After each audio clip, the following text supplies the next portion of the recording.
Taste the Daily. சென்னையை அடுத்த குன்றத்தூர் பல்லாவரம் சாலையில் சாலை விரிவாக்க பணிக்காக ஆக்கிரமிப்பு வீடுகள், கடைகள், தேவாலயங்கள் உள்ளிட்ட கட்டிடங்கள் இடித்து அகற்றப்பட்டன.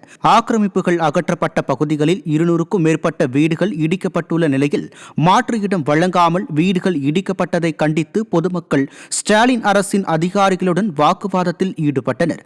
விடியல் தருவதாக ஆட்சிக்கு வந்தவர்கள் வீடுகளை இடித்து தெருவில் நிற்க வைத்துவிட்டதாக பொதுமக்கள் நாகை மாவட்டம் திருச்செங்காட்டங்குடி கிராமத்தில் பிரதம மந்திரி வீடு வழங்கும் திட்டத்திற்கு ஒதுக்கப்பட்ட நிதியை அதிகாரிகள் அபகரித்து விட்டதாக பயணிகள் குற்றம் சாட்டியுள்ளனர்.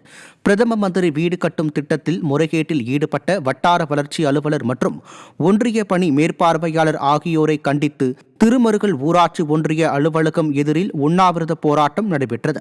இதில் கலந்து கொண்ட பொதுமக்கள் கட்டுமான பணிகளை நிறைவு செய்யாமலேயே நிதியை அபகரித்து விட்டதாக விடிய அரசின் அதிகாரிகளுக்கு எதிராக முழக்கங்கள் எழுப்பப்பட்டன. நாங்கள் 23 பேர் ரோட்டில் தான் நிற்கணும், இங்கே வேற வழி கிடையாது. இது மேலிடத்துக்கு தெரியாத காரணமாக இந்த செயல் போயிட்டு இருக்கு. இது கலெக்டர்கிட்ட போயாச்சு, தாசில்தார்கிட்ட போயாச்சு, போலீஸுக்கு போயாச்சு, எல்லாருக்கும் போயாச்சு. இது வரைக்கும் எந்த நடவடிக்கையும் இல்லை.